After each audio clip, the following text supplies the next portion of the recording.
Clara Town, give you to watch football games. In our day, go West Point to go play games. 1.4. I didn't play good football. I used to play fast. You get around me and eat your food. Anyway, we came here to see how we can sit down and share ideas, how we can move Liberia from poverty to prosperity. I'm sure you people might have heard that so many times. For us, we don't want to come and tell you this is what we have. We want for you to sit down so we can discuss how we move from these terrible conditions that we are in to a place where everybody can have a peace of mind. But before I go further, we brought some papers that we're passing around. So I will start off by asking him to discuss one of the papers, and then I will discuss two of the papers, and then we'll begin. But this is how we will discuss it. We're going to discuss corruption that is affecting us, that the former president said is a vampire. When we discuss corruption, then the question we will ask, how do we all work together to move up? We will give you ideas on agriculture, the next thing education, and again how we fight corruption. After those three items, we will not go to healthcare, security, we will not discuss all those things, but we won't have the time. Then we will allow you now to tell us whether what we said to you makes sense, or we can adjust it, or we can improve it. So those are the three areas. So right now we go to AB, the natural use leader, to discuss one of the papers which was not sufficient to pass around. So start on you. Okay, firstly, I want to say thank you for the well introduction of Ibrahim Esquane. I serve as the National Youth Chair for the Nigerian People's Party. We decided to pay a visit today with our community engagement. So we have a lot of people that we share with you. Then we all can recall that after the heat of the war, and we conduct our first elections in 2005, then Montserrado became the president of this nation. Then in 2009, there was a huge amount of money that came to this government. Do not draw money. In 2009, December 15, and the amount of that money is 312,000. The final minister then was that was near 40 for the final minister then, and that money went into a team there.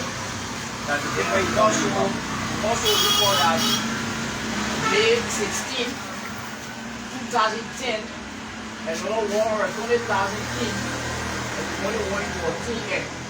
The reason we try to highlight all of the activities or the happenings when it comes to corruption, because if you can recall that the Montserrado administration or the president then, she said that corruption has become a vampire within our society, so she will help to quell corruption.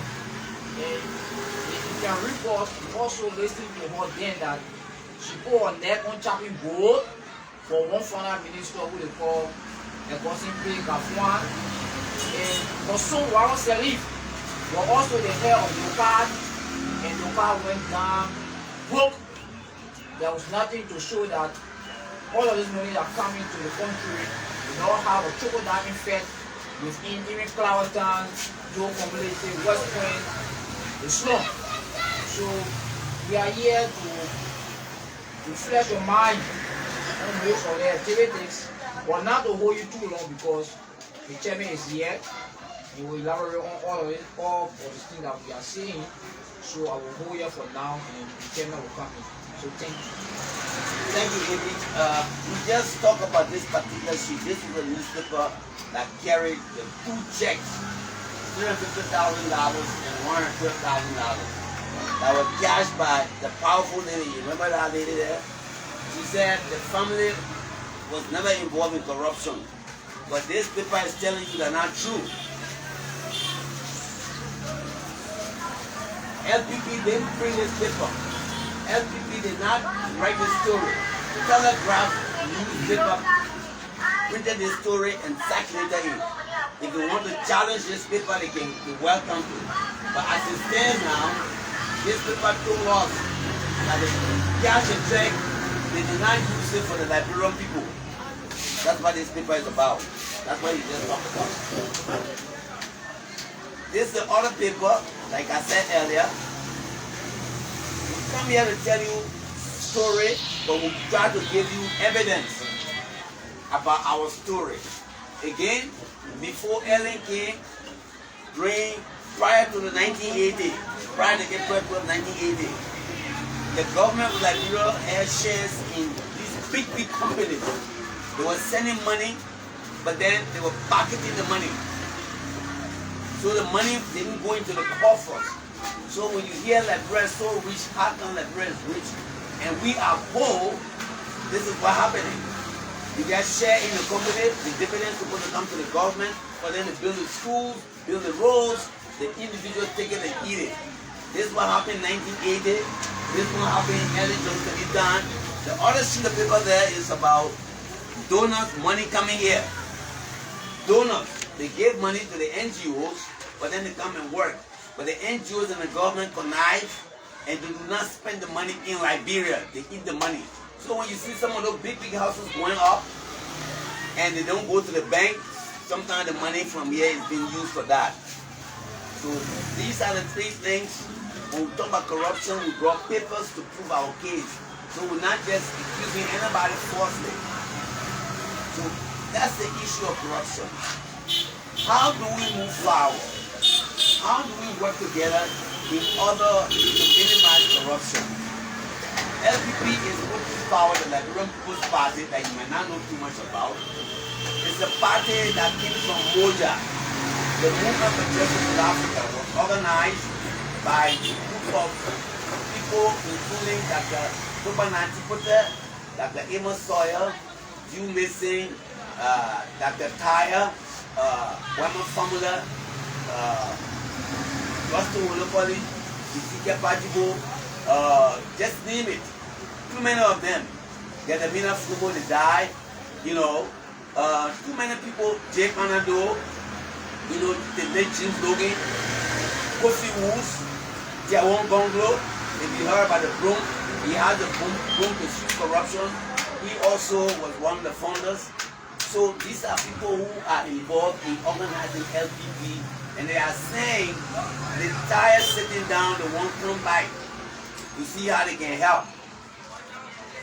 So we are saying now, after discussing corruption, what can we do? These are some of our recommendations. We start with agriculture. Right now, you know, no car industry will be relocated to Liberia. Why? We do not have too many technical skilled individuals. All right? Mercedes-Benz will not locate the company here. BMW will not come here. All right? The people who are making the tire in Columbus, Ohio, USA will not come here. Why? We haven't sufficient manpower to work in those areas. So how are we going to get employment? We are saying instead of going around and beg people, let's go to our farm. Simply, maybe you can start with cassava. Cassava, I'm told, can grow anywhere. Very nutritional. Okay? If government decide to say, look, let's eat what we grow, like the Ghanaians, Nigerians, you know, they eat cassava, they eat yam. You know, if we say we should do that, how we do it? We make sure we tell all the people where I come from, Cebu, that look, you and Zogo, you get together, you organize cooperative, you produce cassava. Don't bring it to Monrovia. Don't bring it to Kakata. We use the cassava to feed the students, to feed the patients, to feed the prison image. Okay? So now you produce the cassava, you don't have the trouble anymore, right? You just consume it because the population is there. What happens when that takes place? there will be a demand for more cassava. Because there will be there will be a demand for more cassava, there will be a lot of people who will be employed to produce cassava, right? They don't have to travel anymore. They don't need any storage facility because there's a population to consume it. You can do that in Bassa, you can do that in River G or Riverside. But maybe you will not be located in Bomi County, Lofa County, Mangidi County, Cape Town County. Why? The citizens there don't eat too much cassava. They don't eat too much yam. But if we start with the children will eat anything because what you give them is what they eat. The person, they are in prison, they are in prison, they'll eat anything what you give them.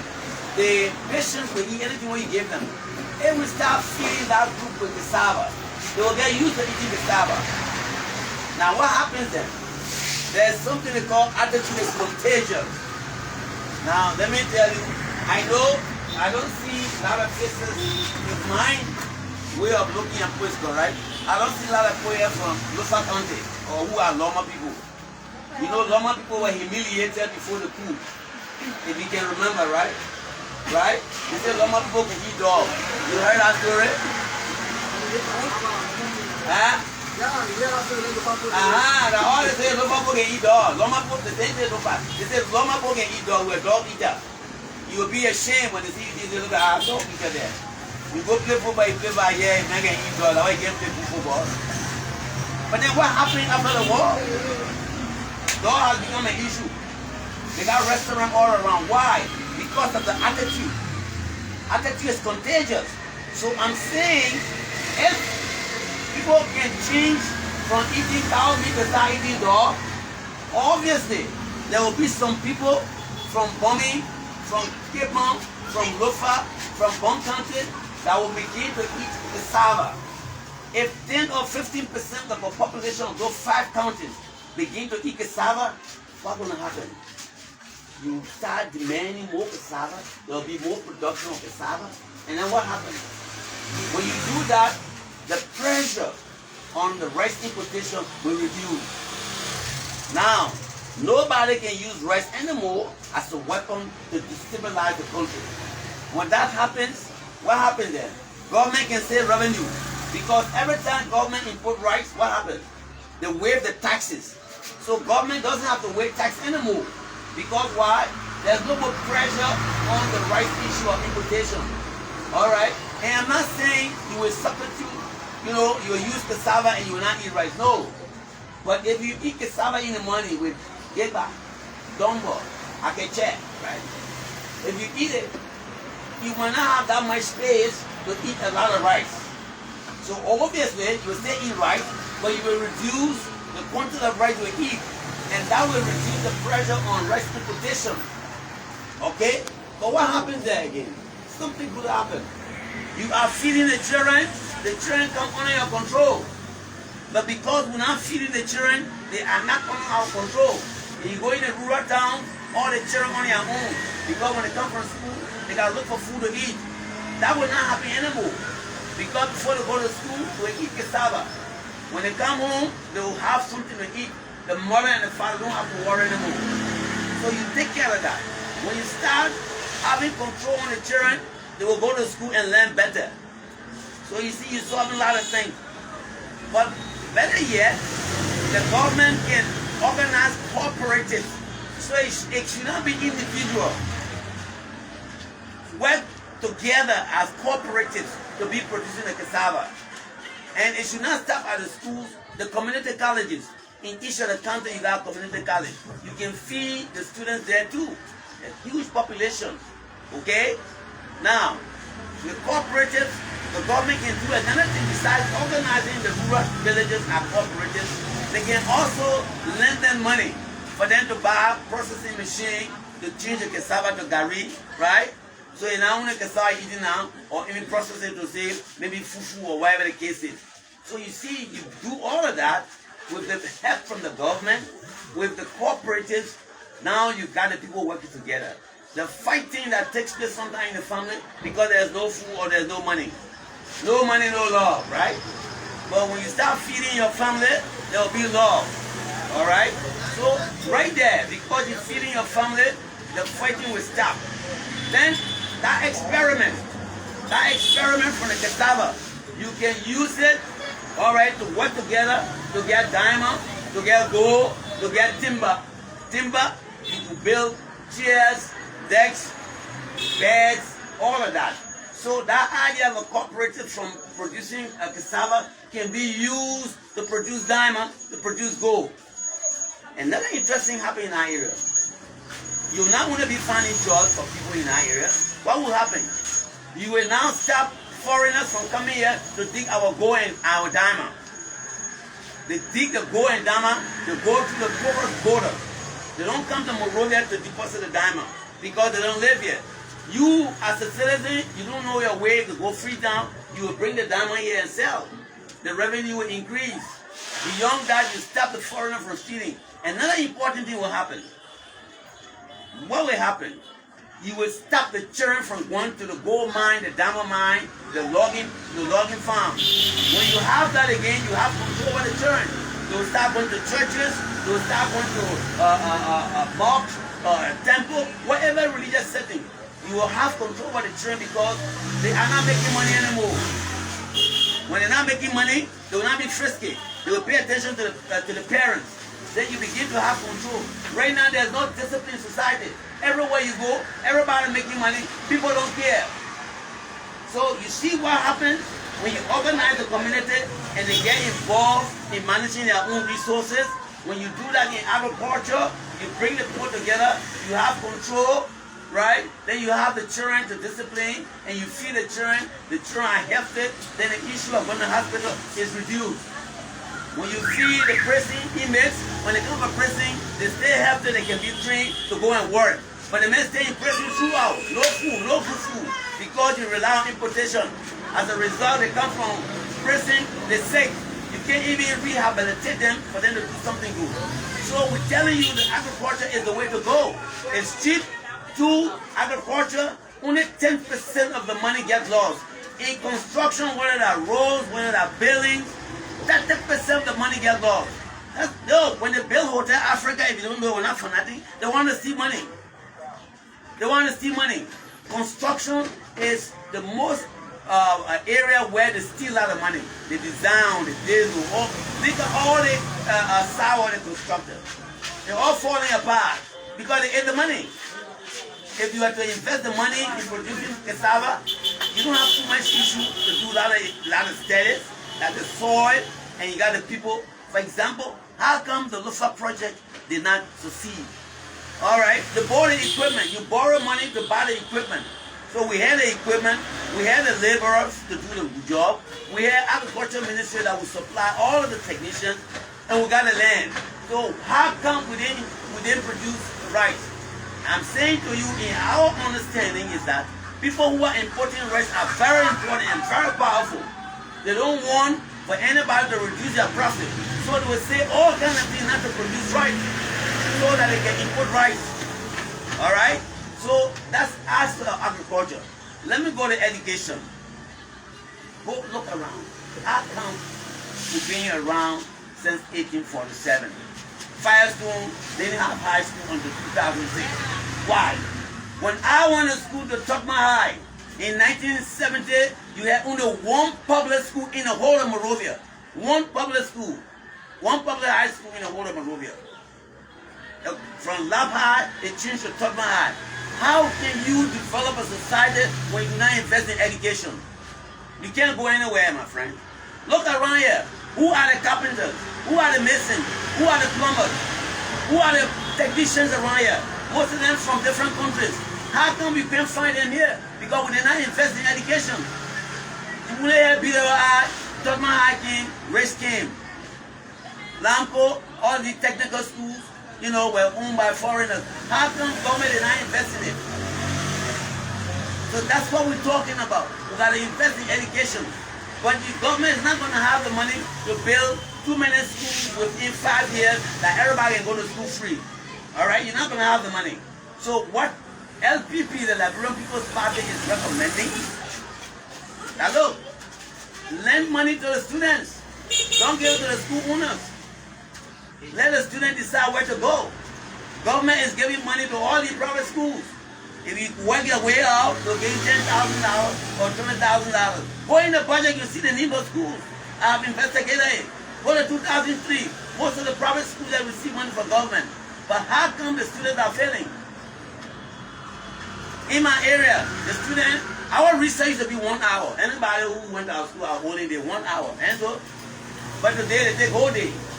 The whole day they play football. Why? When are you going to learn? We play football all day. In my area, they come the whole day to play football. That's not, I'm not saying exercise is not important, it's very important. But first, you got to get the basics down. That's what is going to get you power.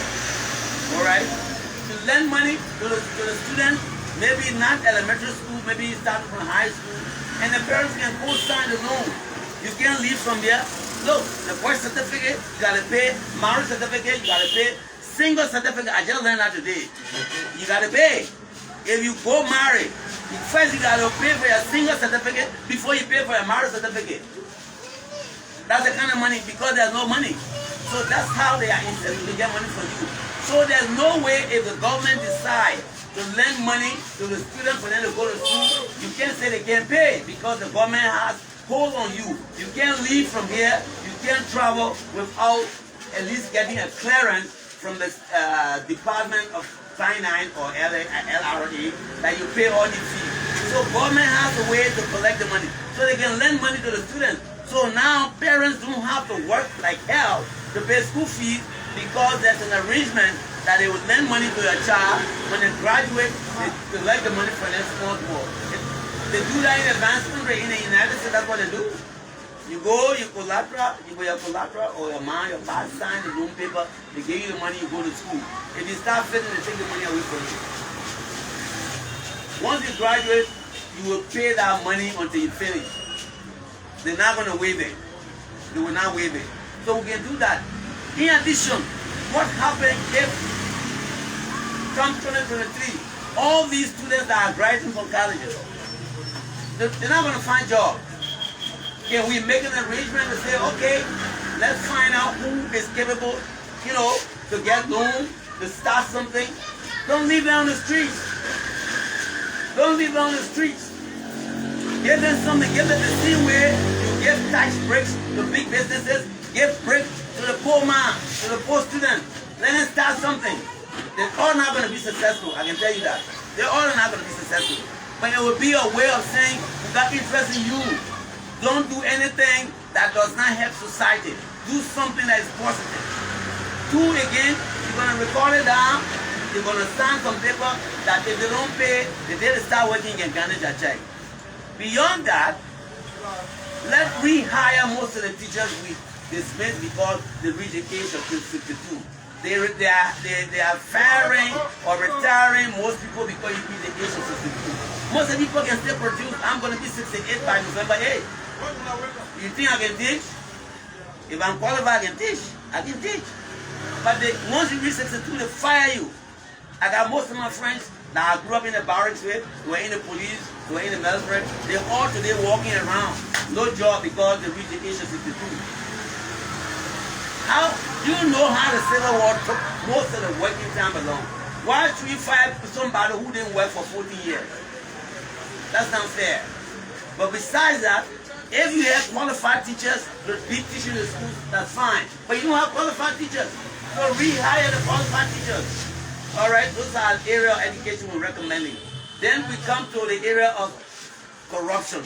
How do we fight corruption? We are saying, one, we should set a system to investigate all government officials, past and present. And we can say, we can start this way, for example. We say anybody who built a house for $200,000 for the last 30 years, if we want to do 30 years, we will ask you where you got your money from. How do we know that somebody built a house? All you got to do, go to Public Works, you got a building permit, you go to Lands and Mines, you got a deed there, you go to Finance Ministry, they got the tax information on real estate. You get the information, those three information, and it traces to one person, you call the person, look, according to the information, you own a house on the whole road. You own a house here. So tell us, wait, you don't tell him that you stole. No, you don't do that. Because if you do that, the burden is on you to prove. The burden is on you to prove. Or you tell the person, show us how you got the money. If they can't prove it, then it's the question. Beyond that, it's not only stealing.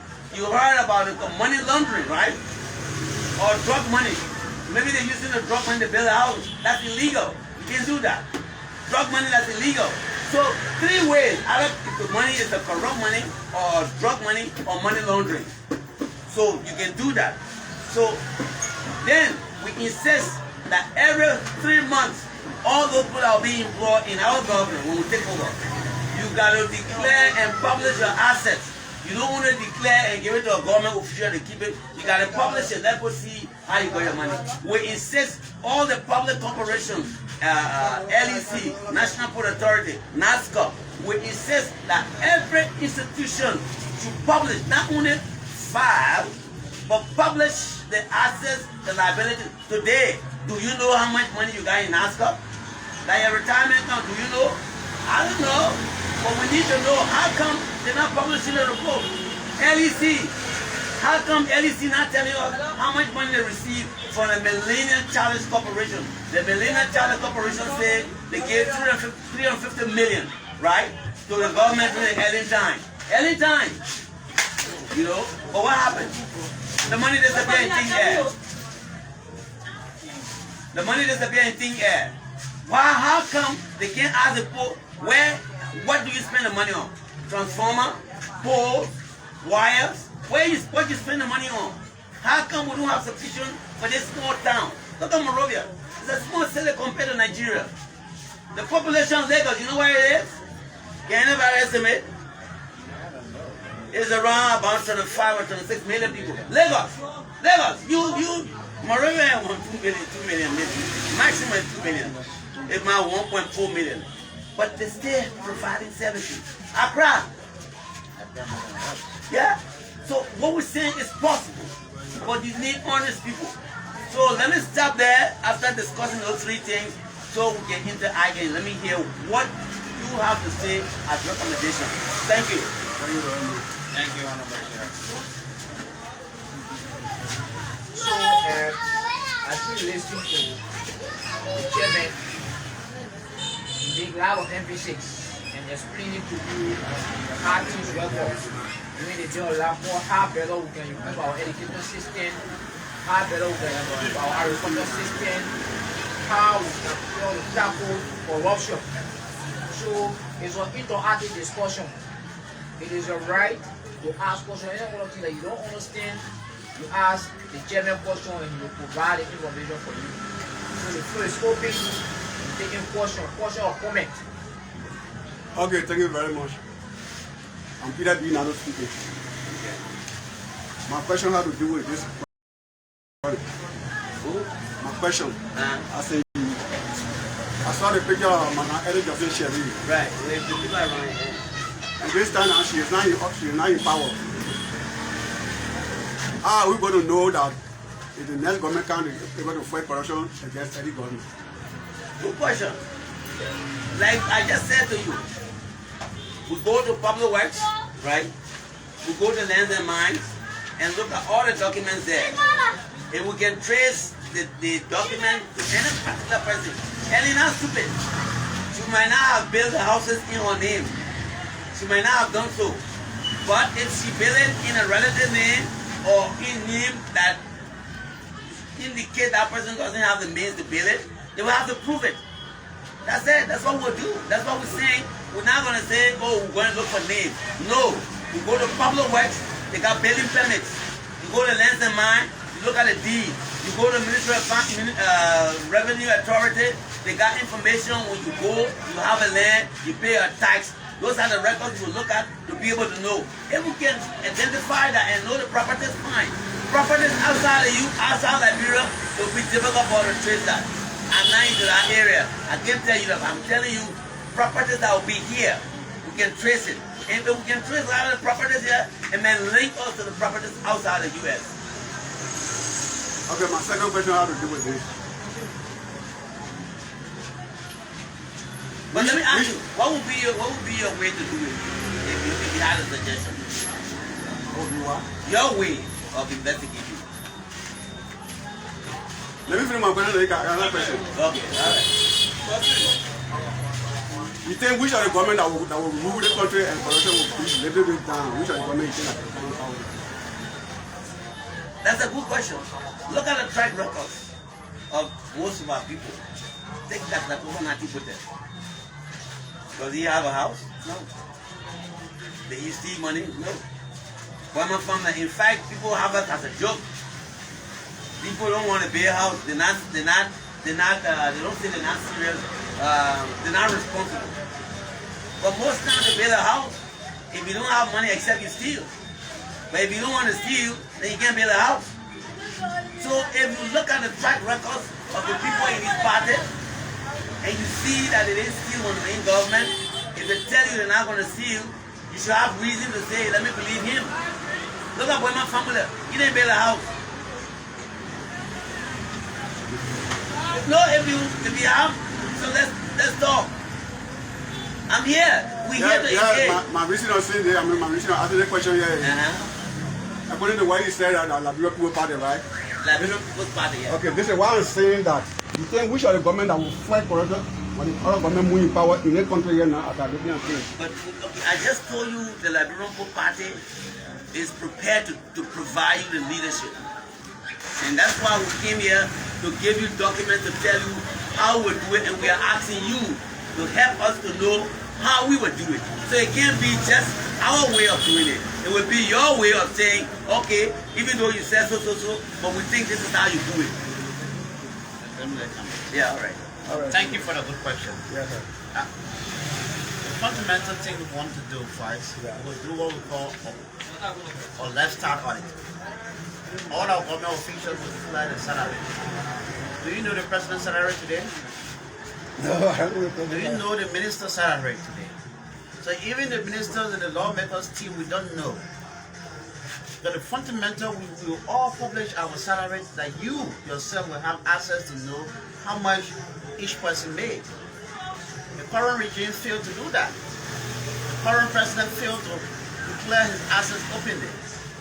So if we can tell you that indeed we're going to do a lifestyle audit based on what we are seeing today, current government greater manner doesn't just select 80% of act looking at the financial information, and they have instituted corruption. My area was stealing, but they are looting today. Less than 3 months, the current president could not finish his place on 9th Street, but today he is a real estate owner. You and I know that.